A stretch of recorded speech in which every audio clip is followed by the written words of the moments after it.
Harihi Om Gananan Tva Ganapati Gumhavamahe Kavyo Kavinamupamashravastamam Jeshtarajam Brahmanam Brahmanaspatha Anashunvanno Debesida Sadhanam Prano Devi Saraswati Vajebirvajinivati Dinama Mitrayavato Ganeshaya Namaha Saraswatyai Namaha Shri Gurubhyo Namaha Harihi Om Jnananandamayam Devam Nirmalarspatikatrudhim Adharam Sarva Vidyanam Ayagrivam Yasyat Varada Vakratyaya Parishatya Parashatham Vignam Nignam Ti Satatam Vishwashremam Tamashraye Gurur Brahma Gurur Vishnu Gurur Devo Maheshwaraha Gurur Sakshat Parabrahma Tasmai Shri Gurave Namaha Gurave Sarvalokanam Visaje Bhavaroginaha Nidaye Sarva Vidyanam Sri Dakshinamurthaye Namaha Harihi Om Tat Sat Sri Sai Shvararpanamastu Brahmanaldham Paramasukadam Kevalam Jnanamurtyam Dvandvatitam Gagana Sadrusham Tattvamashyadi Laksham Ekam Nityam Vimalamachalam Sarvadik Shakshi Bhutam Bhavanityam Trigunarahitam Sadgurum Tam Namami Harihi Om Tat Sat Sri Sai Shvararpanamastu Astika Namo Namaha Suswagatam.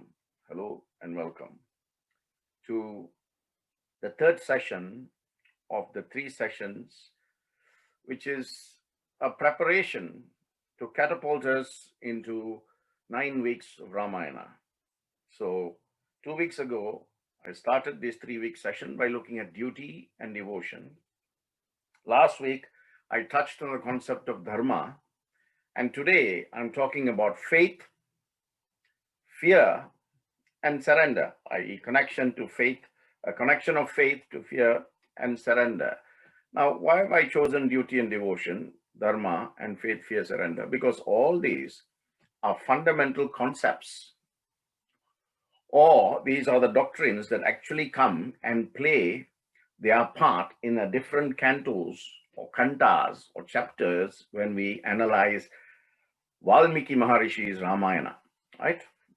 So certain parts, I will draw the connection back to duty and devotion, so you should reflect on that. Certain parts I'll be talking about, dharma is throughout, from day 1 of Ramayana until, day end.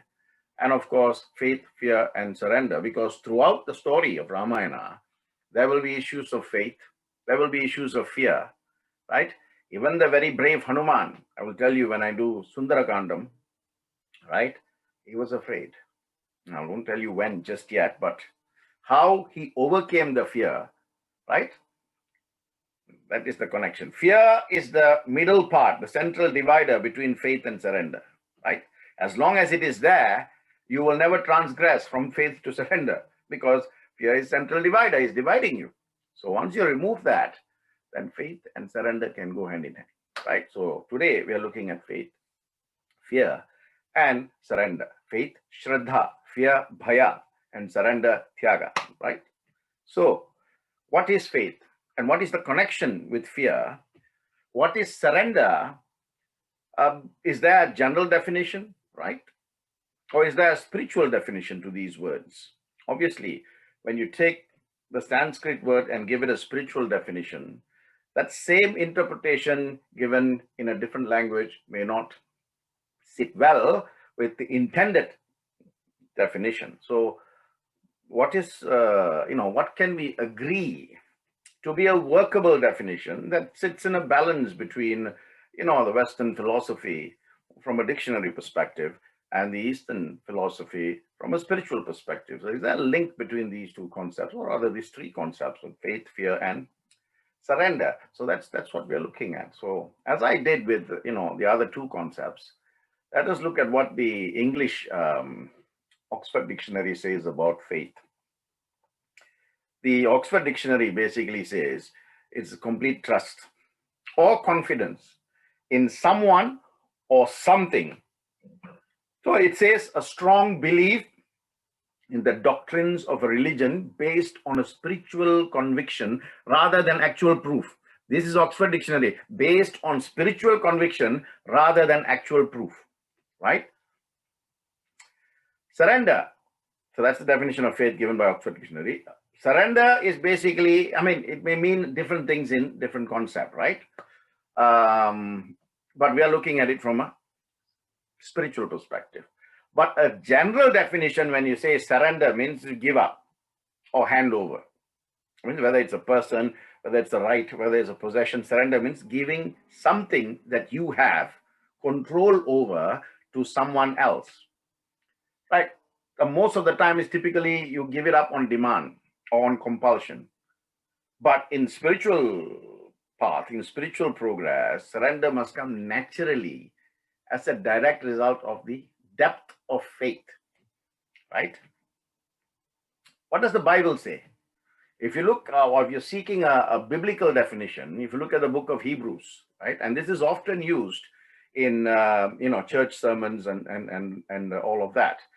And I spoke to a colleague of mine at who's in charge of Cambridge Cathedral. So I asked him, is this true? I mean, do you ever refer to the book of Hebrews? He says, yeah, Hebrews 11:1, chapter 11, verse 1. He says, now faith is the assurance of things hoped for. Faith is the assurance of things hoped for, the conviction of things not seen. That is faith. And he says, Vic, we use this quite a lot in reinforcing and reinstating faith in God.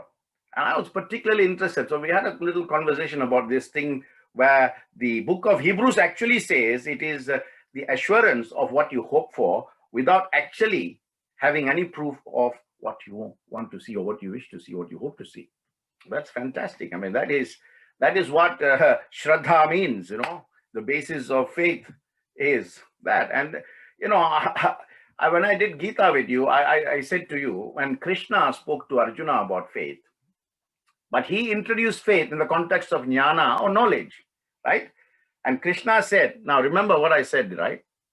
This is what Krishna said. And who is Krishna? He is the 8th avatar. He is God who came down as man to talk to man, but as God.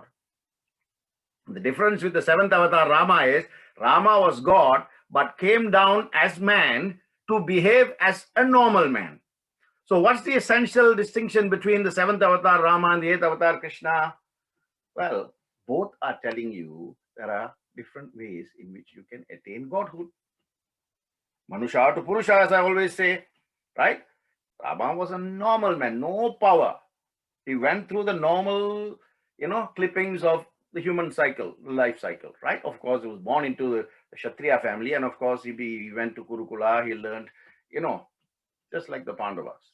But the Pandavas had Krishna, who was God. And from time to time, who revealed to man he was God, certain people, obviously. But Rama was just born. He didn't know he was God incarnate, right? But he behaved. That's why he's called Dharma Purusha, right? The very personification or epitome of Dharma, right conduct. Dharma is right conduct. So right all the time to all the people at all the places for the right reasons. That is right contact. So Krishna told Arjuna, listen, Arjuna, not all spiritual truths are immediately perceptible. Arjuna says, what do you mean? He says, just because you have faith in God, it does not mean that everything becomes clear to you straight away. Faith is the basis on which you experience. And the higher your faith or the deeper your faith, the higher the experience. And the truth will become known or revealed to you when there is a sufficient elevation on the path of spirituality. What a fantastic message this is. Let me bring that back to today's day and age, right? We accept so many things. I mean, you got to go to kindergarten first, right? Pre-nursery, and then nursery, and then reception, and then junior school, and then secondary school, and then college, and then university, right? You first have to do a certificate, then you do a diploma, 1 year, 2 years, then you do a degree, 3 years, some degree, 4 years, then you do a master's, another 2 years, then you do a PhD, another 5 years, and after that postdoctoral. We accept that to become learned, to become a scholar, it takes all this time. You can't do it over 1 year or 2 years. Then why then do we have this misconception that, just because we've 10 years or 15 years of following Swami, or we are religious, or we are devoted, we think, why is this happening to me? Last 20 years, I've been doing this puja every Friday, visiting the temples, right? Bribing the gods with my tray of fruits and all the rest of it, and also giving dakshina to the priests. Why then am I not seeing things or experiencing God in ways that other people are doing? Last week, when I spoke about Dharma, I spoke to you about the 4 Purusharthas, and I also spoke to you about the 4 ashramas, Brahmacharya, Grahastha, Vanapadistha, and Sannyasa. You can't go straight to Sannyasa unless you have the gift, unless you accrued or accumulated the karmic fruits, right? Like Sukha Maharishi, and of course, very young age, Shankaracharya. But we're not. So why are we thinking just because we are doing something, everything should be revealed to us? I was watching one of Swami's students, right, from my alumni. He's a very good singer now. He sings very often. But he said he had to wait for 9 years. He finished his bachelor's, he finished his master's, he was doing his PhD. Penultimate year before he finished his PhD, Swami one day said, now you can sing. That's Swami's exact words he was saying in an interview, right? Quote, unquote. Now you can sing. So the boy was a bit confused. So once when he was alone with Swami, one of those occasions where he had the opportunity, he asked him, Swami, why did you tell me that day only now I have got the chance to sing? Swami, I've been here. I did my bachelor's here. I did my master's here. Now I'm finishing my PhD next year. Swami said, all this time you thought just because you are in my institute, you are entitled to sing. The day I asked you to sing, do you remember the prayer that you did that day to me? So Swami is telling him. Now, obviously, they pray in their own private rooms, or if there is shared rooms, they pray. And that's the day he said, Swami, all these years I wanted to sing. I wanted to sing. I wanted to sing, but I never got the chance. Today, I'm giving up that hope, and I will sing when you want me to sing. I'm going to have faith in that prayer. And Swami reminded him word for word. Swami told him, this is what you prayed to me that day. Do you remember? And I said, yes. This is the faith. This is the faith. Swami said, that is the day you surrendered, my boy. Mangaru, that is the day you surrendered. Hence, my kripa was there. Straight away, that morning itself, I told you, you can sing. Why? Because until then, you didn't surrender. You have faith in me. That's one thing. But without surrender, faith is effective. No, it is not effective. So, if we only accept what we can presently verify or comprehend, right? Listen to this very carefully. Yeah? If we only accept what we can presently verify, comprehend, or perceive, then we will be bereft. We will be denied the higher spiritual secrets. Open. How? Faith. Faith helps us accept what we cannot understand at present. So acceptance very much has got to do with faith. That's what Shankaracharya said. Guru Vedanta Vakyeshu Dridho Vishwasha Shraddha. He said, no, Guru Vedanta Vakyeshu. That means he says the Guru and the Vedanta, right? The scriptures. Vakyeshu Dridho Vishwaha Shraddha. He said, this is the ultimate faith. Faith means the firm confidence in the words of the Guru and the scriptures. Guru says, do. You don't question the reason why the Guru is asking you. That is not your complete surrender. It says, when such faith, and this story that I just told you about Swami Sudan, right? When such a faith is placed on the Guru, then it opens a pathway. The pathway is opened, right? That's when the energies will come together and say, right, let's just give this person a building hand. But the faith must not be blind faith. Because blind faith, initially it will be okay, but then after a while, it will give you something called doubt. When the doubt comes, you'll start to look for another Guru. And then blind faith, and then doubt. And this is a continuing vicious cycle, right? Punarvishaha, it goes round and round. So you need to ask yourself, what is the extent, what is the depth of my faith in my Guru or in my God, right? Then once you have that confirmation, once you have that conviction, personal conviction, yes, my faith is unshakable, right? What do they say? Faith will even move a mountain, right? But don't take it literally. That means the mountain there is the mountain of doubt, right? Anything faith will destroy. Now I'll give you some examples. So what we should do in our day-to-day life is try and we should strive to deepen our faith. And of course, faith without surrender, I told you, the central divider between faith and surrender is fear. As long as fear is there, it will never allow us to exercise our faith sufficiently to enable us to surrender. See, it's all connected, right? The Shvetasvara Upanishad says, Yasya deva para bhakti yatha deve tatha gurau tasya the katitha hyartha prakashante mahatmanaha. Fantastic. He says, all Vedic knowledge, right? Yasya deva para bhakti yatha devo tatha guru. Where there is God, there is the Guru, right? Where there is God, there is bhakti. Where there is bhakti, there is Guru. Tasyate kasyate hariyatha prakashante mahatmanaha. Shvetasvara Upanishad. Though the imports of Vedic knowledge is revealed in the hearts of those who engage in unflinching faith and devotion to Guru and God. Deve Gurau. Unflinching faith and devotion towards God and Guru. Matrudevo Bhava, Pitrudevo Bhava, Acharya Devo Bhava, Aditya Devo Bhava, right? So faith is fundamental. And if you remember, when I did Gita with you, when I spoke to you about chapter 4, I spoke to you about this particular verse that talks about faith as well. Shraddhavan labate jnanam tatparas sanyatindriyaha jnanam labdhva param shantim achirena digacchati. Those whose faith is deep will allow them to control their mind and senses. When the mind is controlled, when the senses is curtailed, you get divine knowledge. And through such divine knowledge, you will ascend and come to the point where I will be there to receive you. God to man, he's telling man how to come to him. Somehow, where is our doubts? Where do we need doubts?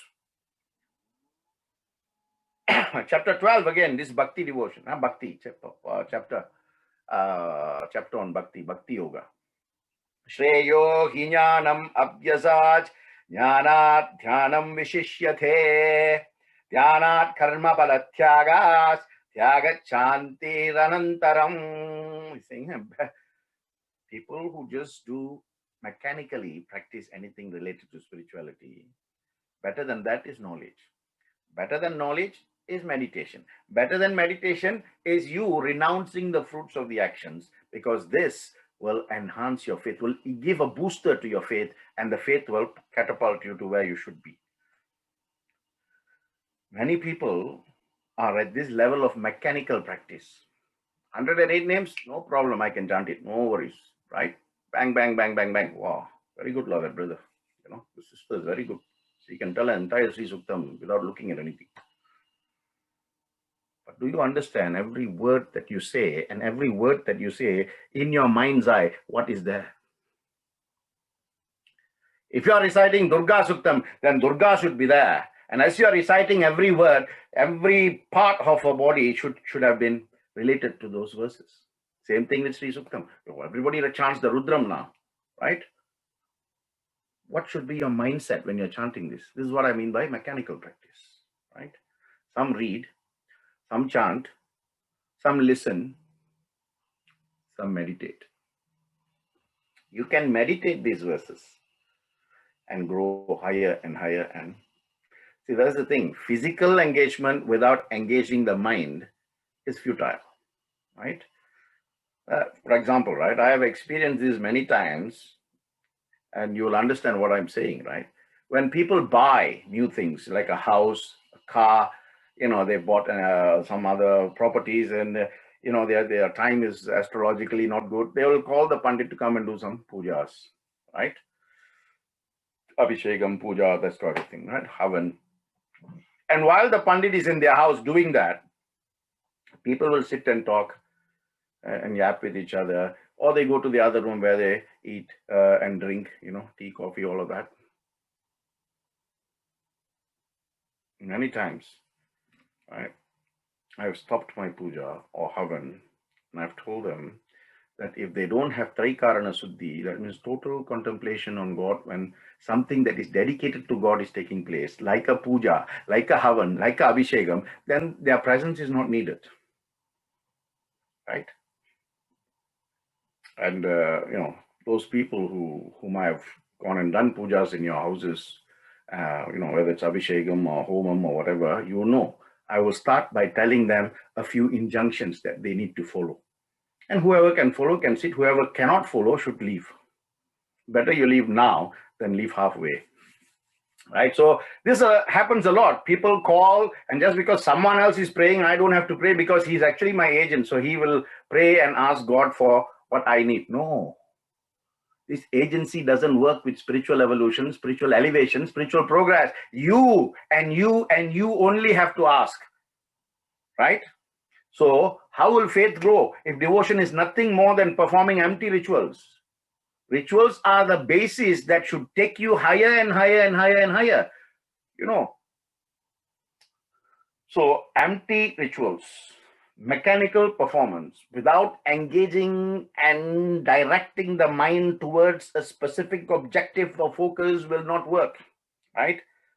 Ceremonial habits, that's all they are, right? And after that, you should leave it because you no longer need that. If you've injured your leg and you go to the hospital, they say, oh, it's a sprain, we'll give you crutches to walk with, right? Do you walk with the crutches for life? No, you use it temporarily until that wound heals and your leg is back to normal, and then you dump the crutches and you walk on your own. Similarly, rituals are a part, they play the same role as the crutches. But if you hold on to the rituals for the rest of your life or entire life, you'll be limping. On a spiritual limp. Right? So get away from this thought of mechanical. Faith must grow with devotion. Because without devotion, go back to what I said in the first session, right, on duty and devotion. Made a clear distinction between duty, devotion, last week, dharma.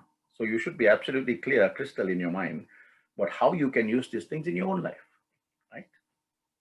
So if there's no connection to devotion, it's very difficult, right?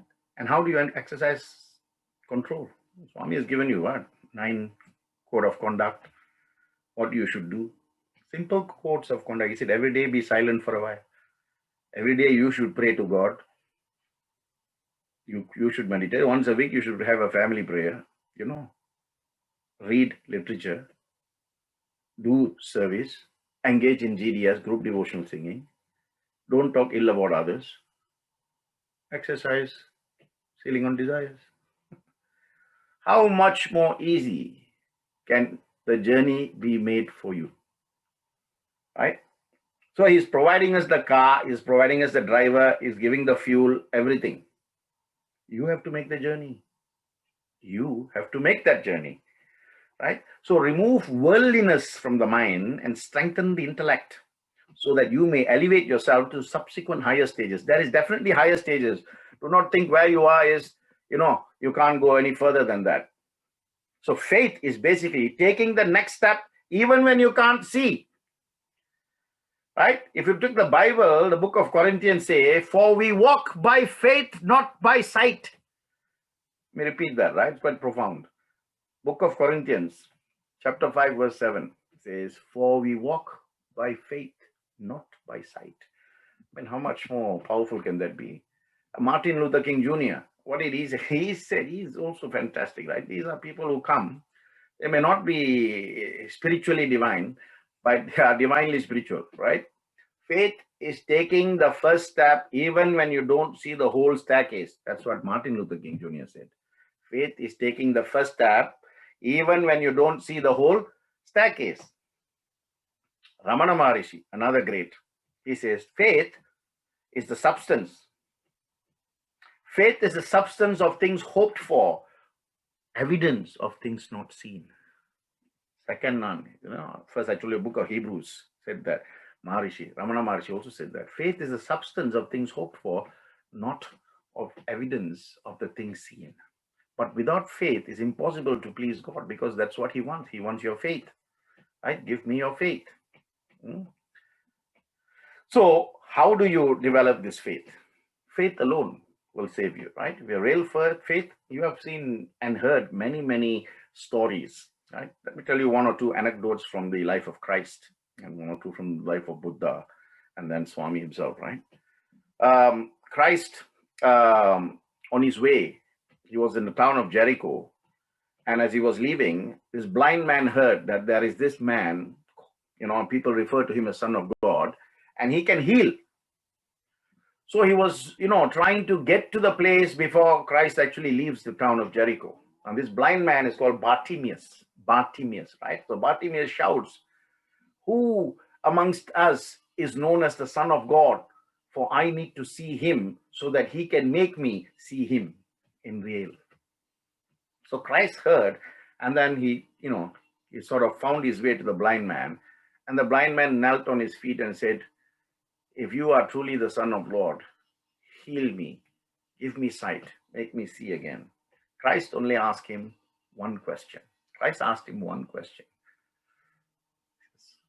O ye who is blind, do you have faith in the power that I have to heal you? And the man said, for if I did not have faith, I would not be kneeling in front of you. Faith is the only thing that I have left in you. And Christ just touched him and said, by that very faith, may you be healed. Boom. And got his sight. So faith is a very, very powerful mantra, right? Mantra. It's a mantra. Mantra is something that can, release you. Right. Then he went to Mount Beatitudes, right? I think it was somewhere near Mount Erasmus. And now it's called Mount Beatitudes, obviously overlooking the Sea of Galilee, right? Now, there was a leper there.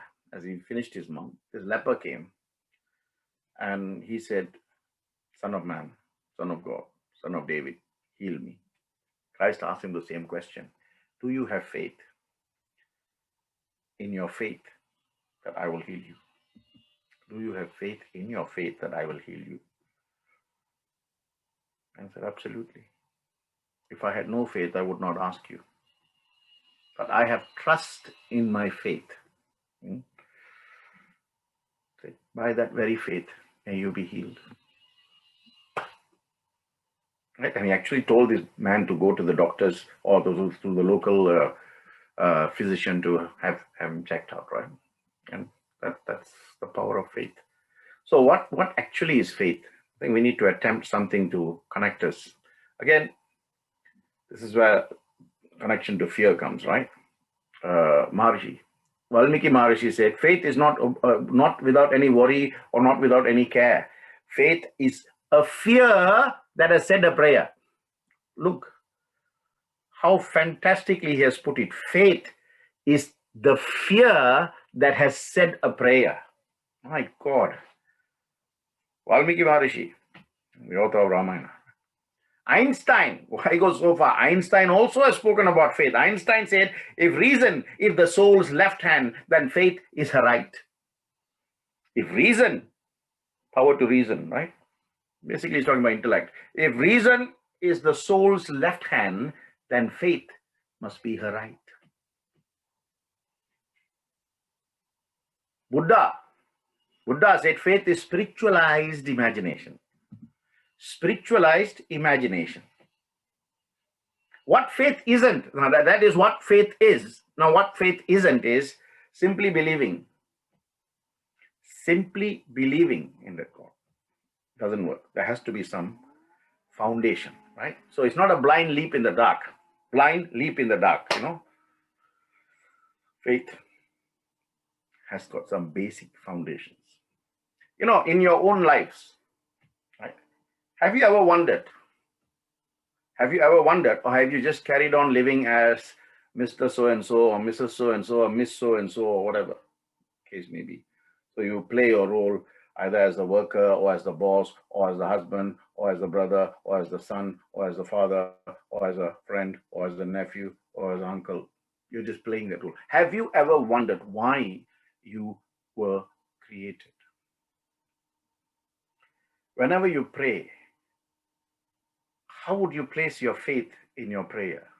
I mean, do you think, is what I'm doing going to give me anything?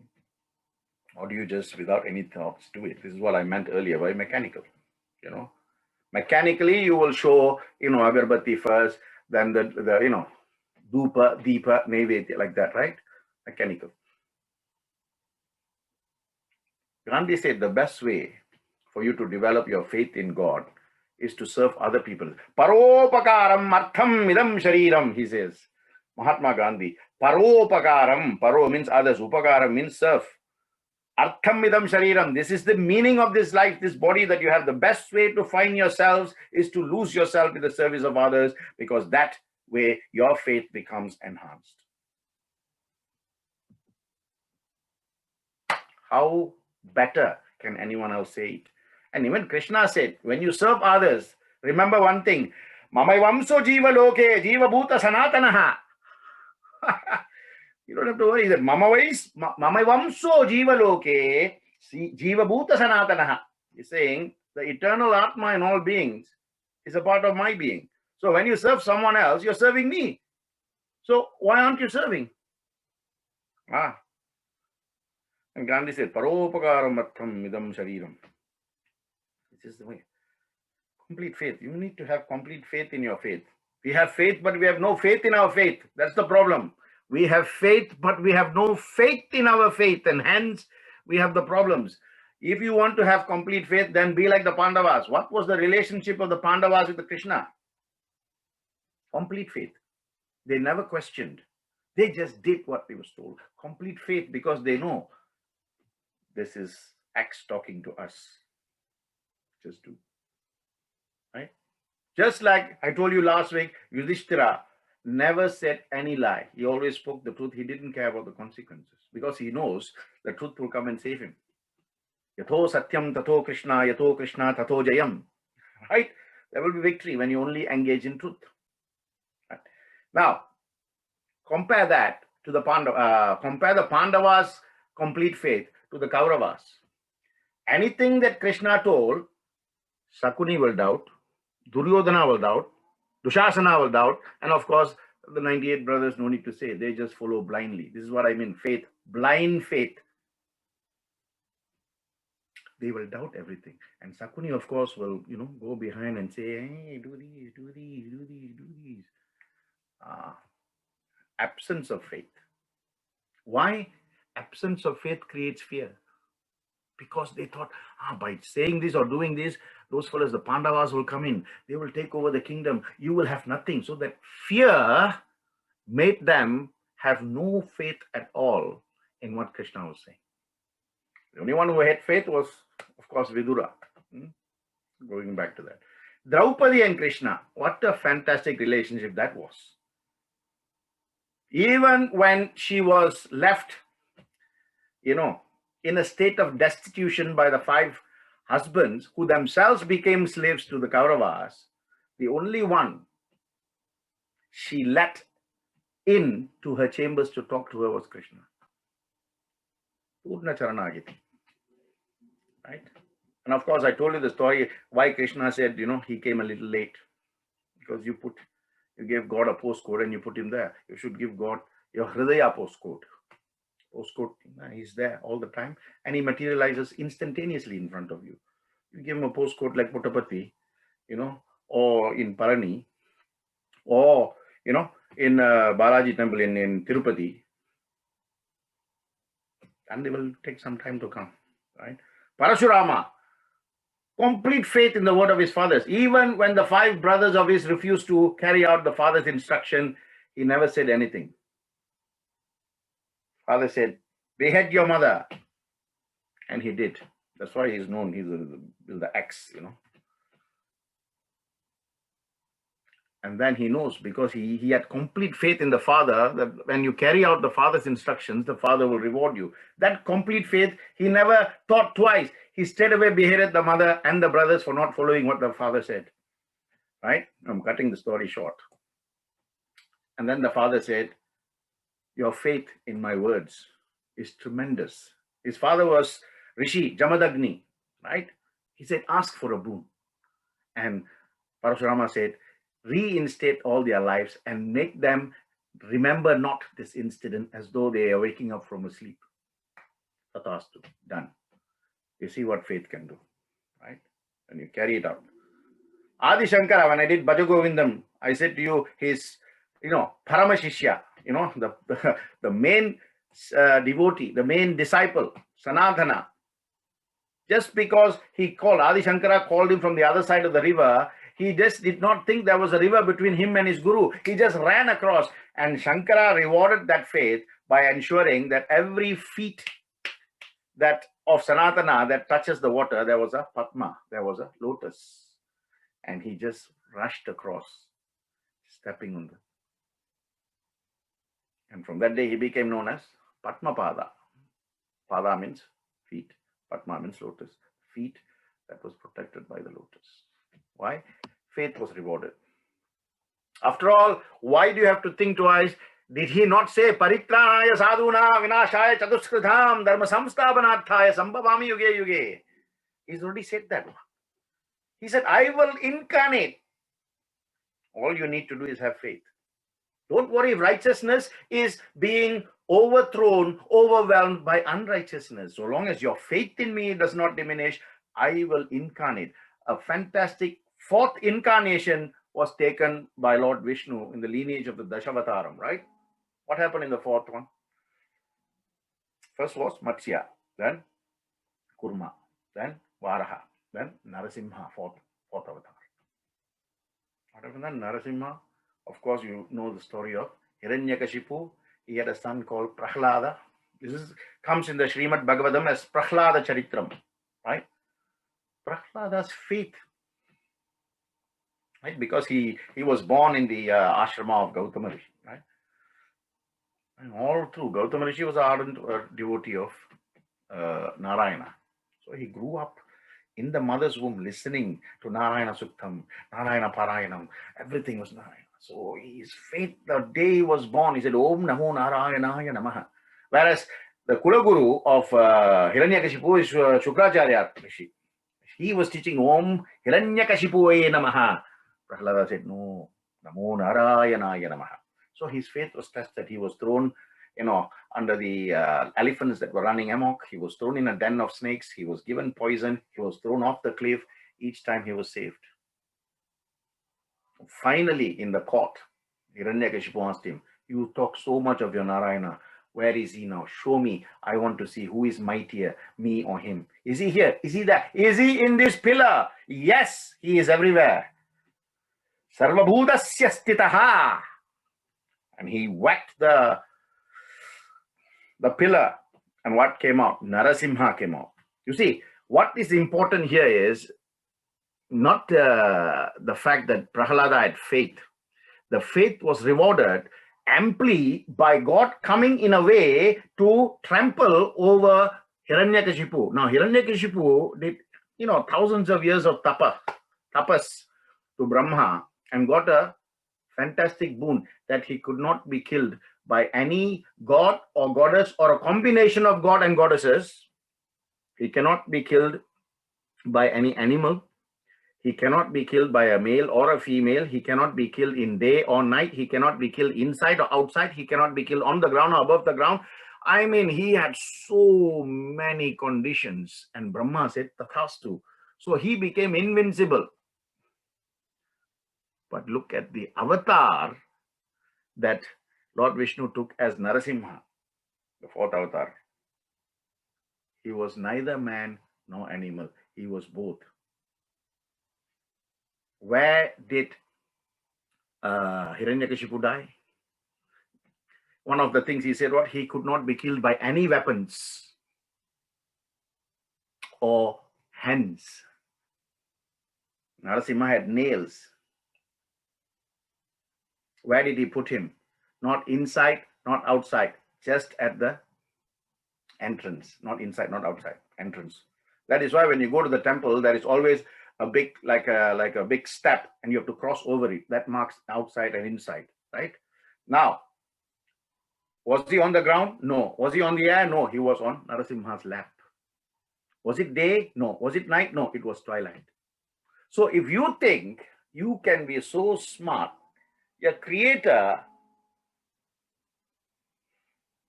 I don't have to say, is far more, right? Far more, far more. That is the depth of faith that Prahlada had, that despite the fantastic boon that his father had got, God will find a way. God will always find a way, right? But coming to the Ramayana, again, this I will explain further when I do Ramayana, but when Hanuman flew over the ocean, he was actually sitting and thinking, how am I going to do this? Remember I told you that fear came in. And then Agastya came and said, who are you doing this for? Hanuman said, my master Ram. Just say his name. So just having the faith in the name of Ram, this monkey could fly. The power that is invested in the faith of your Ishtadeva is immense, tremendous. We don't know because our conditioned mind is thinking, that's it. We draw the limitations and we just hang around and hover in that limitation. So how can we recognize what is outside those boundaries?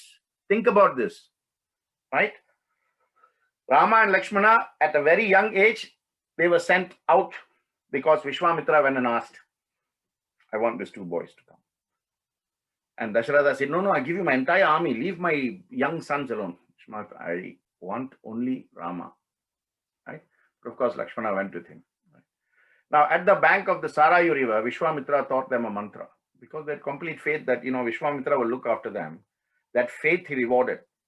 And if he said attack, they attack. If he said guard, they guard. Right? If he said you can rest, they rest. Everything was done according to instructions. As a result, Vishwamitra taught them a fantastic mantra called Bhala and Atibhala. These mantras gave them the ability to cope with any kind of situation, whether it's fatigue, tiredness, fearlessness, all of that. In young Chiranjeevi. So the mantras protected them. So the Rishi, Vishwamitra Maharishi, Raja Rishi, right? He gave them this mantra as a result of their complete and utter faith. Rama had complete and utter faith in Vishwamitra, not Lakshmana. Lakshmana had complete faith in Rama. There you go. So if there is a guru, right, the guru has complete faith in the avatar or Krishna or Shiva or whoever it may be, and you, as the guru's disciple, you have complete faith in your guru. There is a direct connection there, right? Rama and Agastya Maharishi, another great rishi. Again, I will be talking about all this in greater detail when I analyze the Ramayana, Valmiki Maharishi's Ramayana, right? Rama was thinking, what am I going to do when I go into battle with Ravana? How am I going to do it? He is such a great, grand warrior. 10 heads, 4 Vedas, 6 Shastras. He's mastered everything. How am I going to do that? Agastya came and looked at him. Come here. Let me give you Diksha of one mantra. This mantra is called Aditya Hridayam. And that was crucial. Faith. So I want you to look at some of the questions at this stage, right? Having heard me so far, right? Do you have faith? If so, in what? What kind of faith do you have? Is yours a working or evolving or developing faith, or is it dead? Mechanical. Have you acted upon or developed or evolved this faith? If so, how? And then the last question, how can you develop your own faith? How can you develop your trust in your faith? Right? Because faith, as I said, now I'm coming to actual fear. Faith must be bigger than your fear. Because if fear is bigger than your faith, then you have no chance. The fear will take over and completely destroy you. But if your faith is bigger than your fear, then the faith will destroy the fear. And when the fear is no more, the next is surrender. When faith and surrender go hand in hand, mukti is assured, right? Fear is basically absence of faith. Nothing more, nothing less. Fear is basically absence of faith. Let me tell you a story of Balarama and Krishna. They were walking in the woods one day, right? Walking to a village. But they got lost in the way, and then it was night time. So Balarama said, Krishna, it's not possible for us to continue the journey in this dark, right? And of course, this is jungle, there are lots of wild animals and all of that here. So you have to be careful. And Krishna said, okay, what do you suggest? So Balarama said, why don't we take rest here? And we need to find somewhere safe to rest. And then we continue when the sun rises early in the morning. Krishna says, okay, but we cannot both sleep at the same time. So Balarama says, no, you sleep first. I will keep watch. Then when I get tired, I will come to sleep and wake you up. Then you can keep watch. So we take turns throughout the night. Krishna said, okay, that's a good idea. Okay, let's do it. So Krishna went to lie down. And then Balarama was walking around. And then after a while, he saw like a dark figure approaching, because it's night, moonlight, you can see, shadows. So he went towards that. And as he got nearer, he saw it was a Rakshasa, right? Bhaya Rakshasa, right? And he saw this, and the Rakshasa saw Balarama. Fear is an energy that can sense the fear in you, right? Fear is an energy, and it can sense fear. So this Rakshasa could see that the first emotion that hit Balarama when he saw that Rakshasa was fear. So he began to roar. As he roared, Balarama was taken slightly aback. He said, the Rakshasa, oh my God, And then this Rakshasa had a boon that if somebody is known to be fearful and shows that fear, either in some way in their demeanor, thought, word, deed, that kind of thing, the Rakshasa will grow. So it grew bigger and bigger and bigger. So Balarama's fear made the Rakshasa more powerful until when it started to come near Balarama, he fell down unconscious. Okay. Then Krishna heard this commotion. He woke up and he saw Balarama, and he went and he looked at the Rakshasa and he said, who are you? What do you want? The Rakshasa began to roar and, more louder and wanting to grow a bit bigger. Krishna was very firm. He said, who are you and what do you want? Right? Why are you troubling my brother? Because Krishna knew that fellow is a Rakshasa, and there is no way the Rakshasa can do anything to him as long as, he is very clearly showing that he doesn't have fear.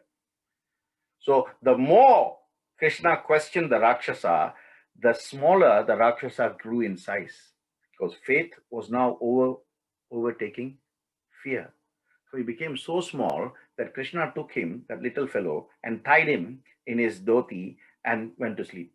So next morning when they got up, they began to walk. And then Balarama said, hey, brother, what happened last night? This happened. big Rakshasa came. I don't know what happened. I fainted. And then Krishna opens it and he says, "You mean this little fellow?" Balaram says, "Yes, what happened?"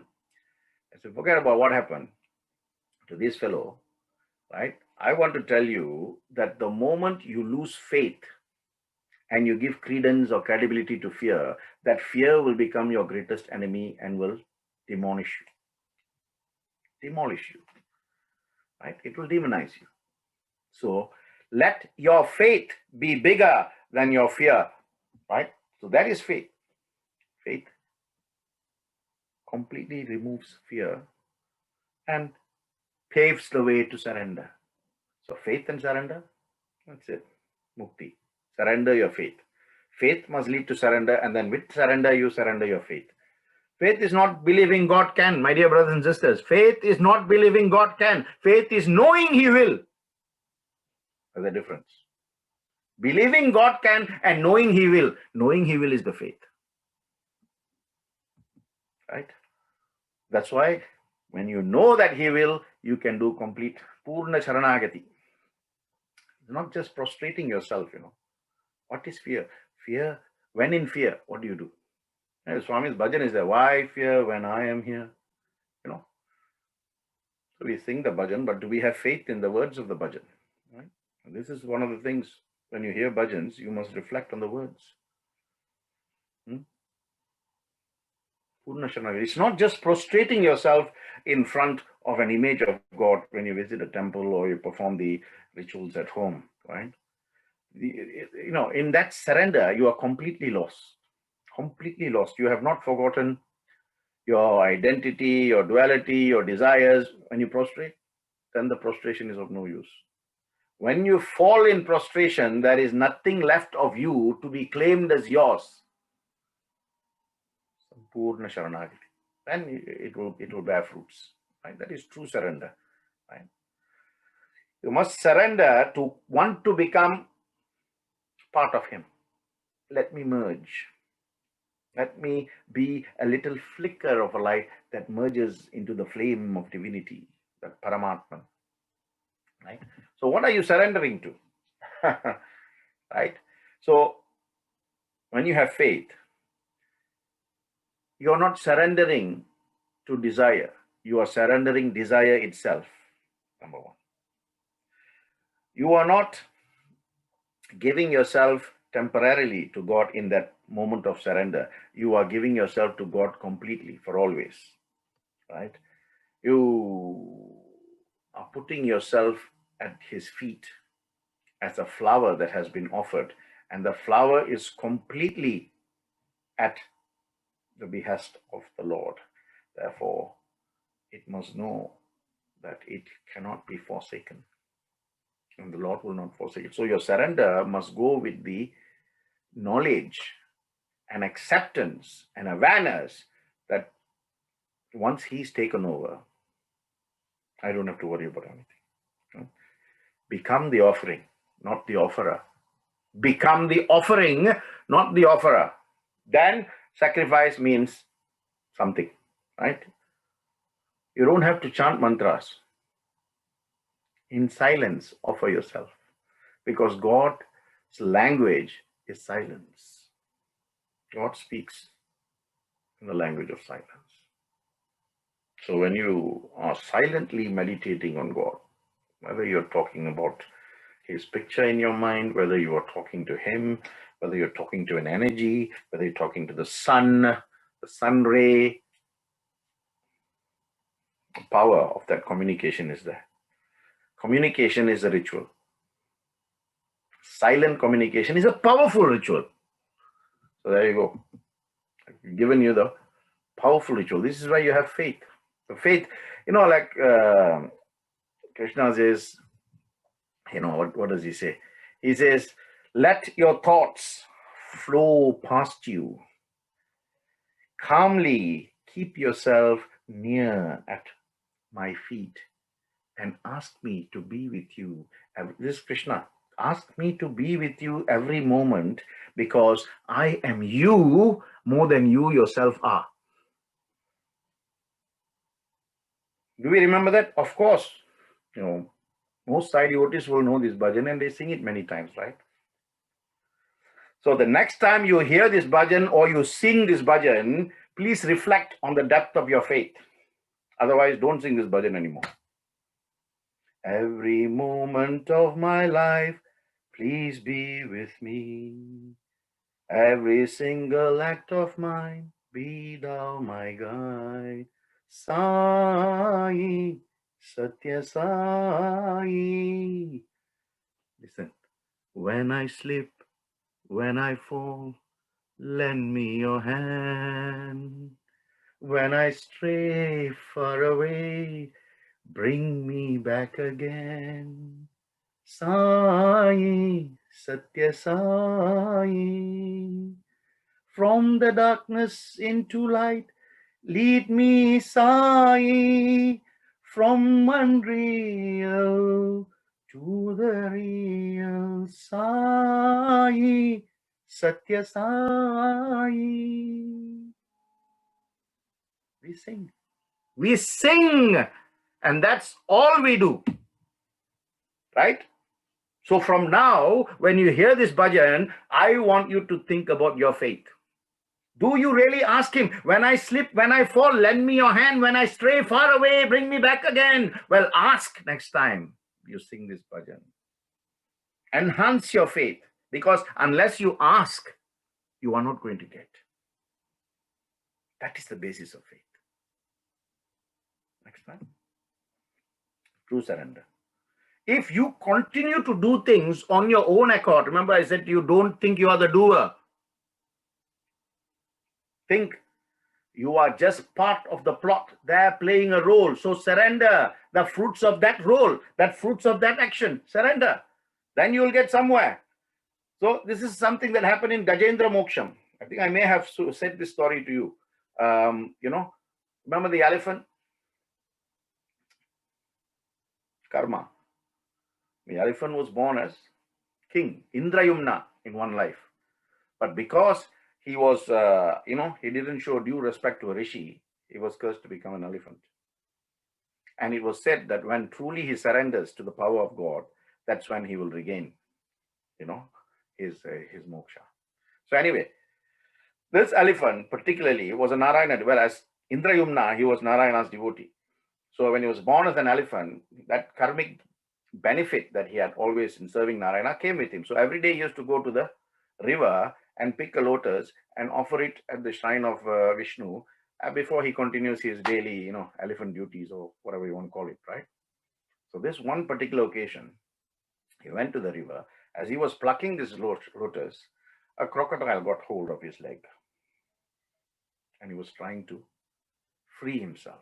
He was trying to fight battle, and he called out, as elephants do, to all his friends and family. They all came and stood by and watched because they didn't want to get in and, risk their own life. And for days he was fighting. And when he could fight no more, he just totally surrendered. Narayanaha Kamalapada Charanagati Satguru Charana Pindabhyam Namo Namaha. The moment the elephant Gajendra surrendered and completely let go of his own efforts of fighting the evil, you see this picture sometimes, on the net and all these places. Gajendra, Vishnu is coming in on Garuda and he sends his Sudarshana Chakra to go and behead the crocodile, and he releases Gajendra and gives him moksha and says, your karma has been settled as you were, only because you surrendered. If you had surrendered when you first started, you wouldn't have had to suffer these many days of battling with the animal, right? So surrender means you don't wait for a particular moment, right? Surrender to God means at that point in time, you surrender. You are saying, I am completely at your mercy. Tuma bina koi nahi rakhwale. We sing that bhajan. Tuma bina koi nahi rakhwale, tuma bina kaun sahare, Sai.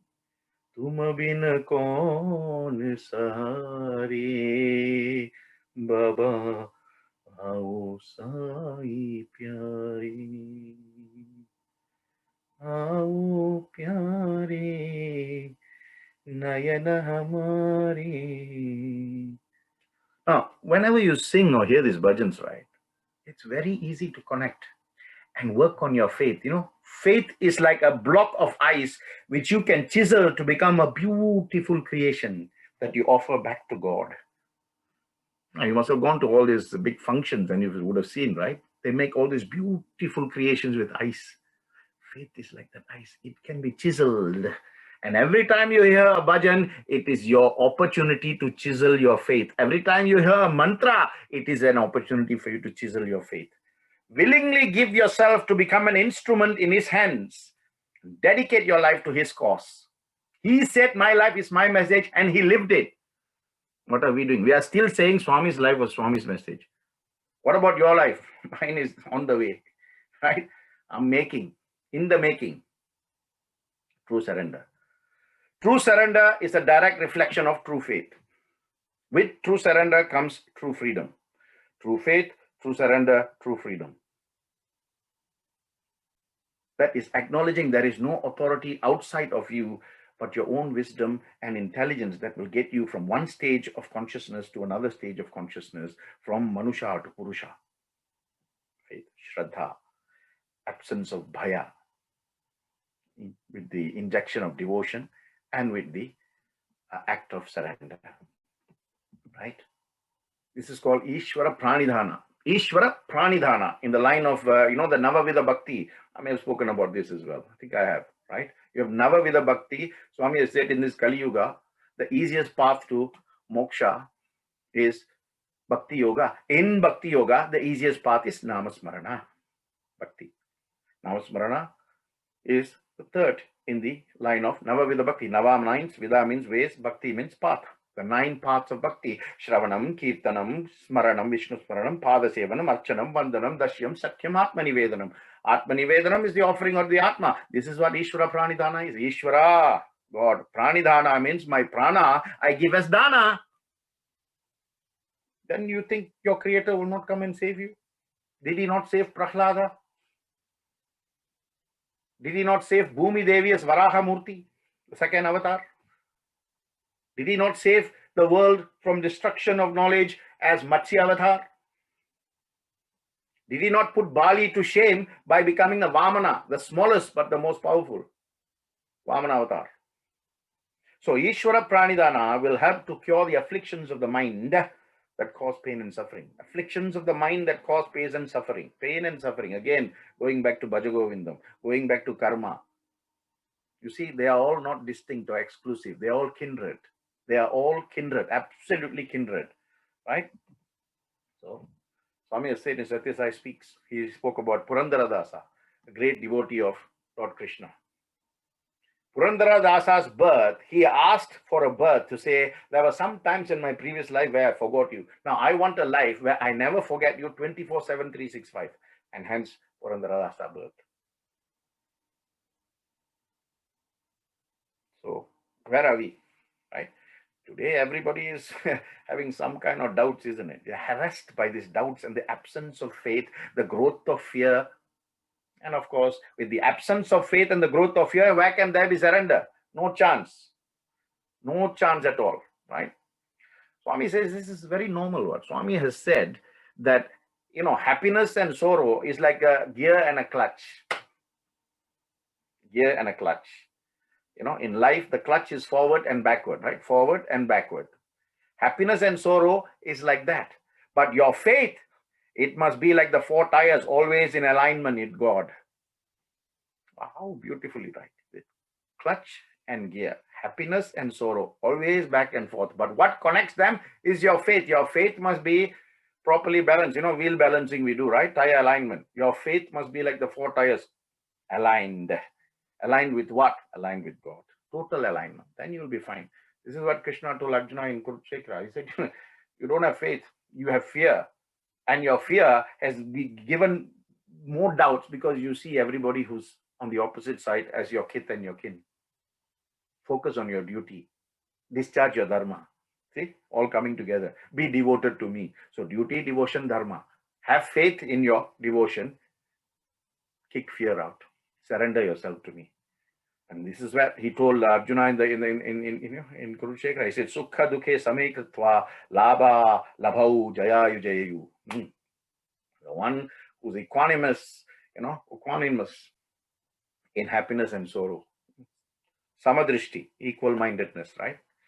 One who is equal-minded in happiness and in sorrow, in profit and in loss, in victory and in defeat, is one who is truly surrendered to me. And the Ramayana gives you so many examples of this. Of course, I'll talk about this when I do that. But just to, join the dots, so to speak, right? The very 8th avatar came because the Devas went and pleaded with him. Vibhishana went to Rama. Successful surrender. Right? Vibhishana surrendered to Rama. All the Devas went to Vishnu and surrendered to him. Right? There must be compassion in the surrender. Otherwise, the surrender won't work. Lakshmana surrendered to Rama. Jayanta, son of Indra, surrendered to Rama. Rama surrendered to Rishi Agastya. Rama surrendered to Vishwamitra. Gajendra Mokshan. Gajendra, the elephant, surrendered to Lord Vishnu. Compassion. The person to whom we surrender must have the compassion to exercise his power with discretion. So, unless there is sufficient compassion quality in that person, the surrender will fail. I'm not just saying it, I'll give you examples of surrenders that have failed. Right? Because faith and fear will make that surrender become a failure because of the absence of compassion. So compassion is very much needed in faith to quell fear and to lead to surrender. Dasharatha pleads with Parashurama, of course, to challenge Rama to break the Vishnu Dhanush. Parashurama failed because he did not have any compassion. Right? Sugriva to Vali. Vali did not have any compassion. That surrender failed. Rama to Tirtharaja, when he wanted, the ocean to pathways. Tirtharaja said, no, this is not the way. You must have compassion. Bharata to Rama, wanting to rule Ayodhya. Right? But Rama said, no. My father's wish, as is your father's, is for you to rule the kingdom. So therefore, your surrender to me is without compassion for your father's wishes. Trisangu to Vishwamitra, against the principle of universal energy, lack of compassion, that surrender failed. Surpanakha to Rama, against dharmic or principle of satyam. So never wish or desire for something that is not yours or that is already belonging to something or someone else. Ravana to Sita, someone else's property. Right?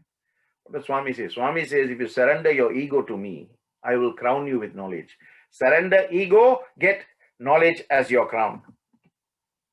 This brings me to a beautiful saying. I think I have said this when I did Bhaja Govindam with you. It's called Nirvana Ashtakam. Fantastic. Every time I hear this, it just takes me to a different level.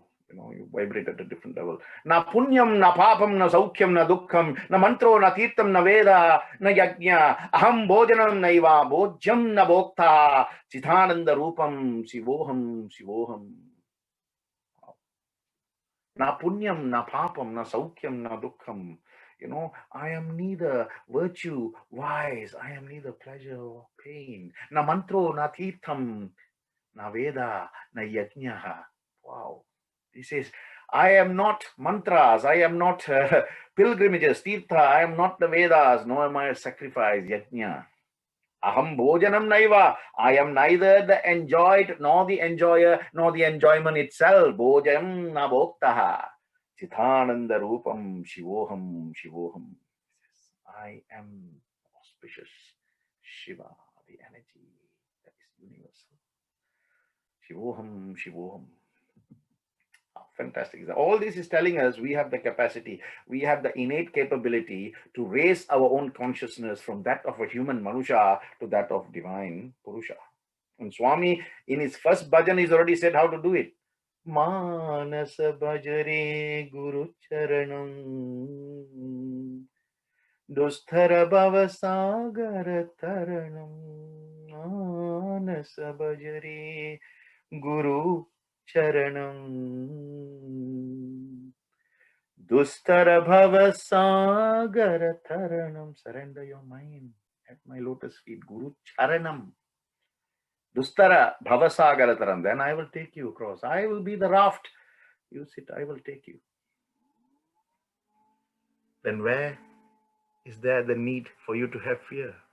You have faith and you surrender to me, I will take you. Anyada sharanam nasti tumeva sharanam mamaha tasmat karunya bhavena raksha raksha Sai Ishvara. Harihi Om Tat Sat Sri Sai Ishvararphanamastu.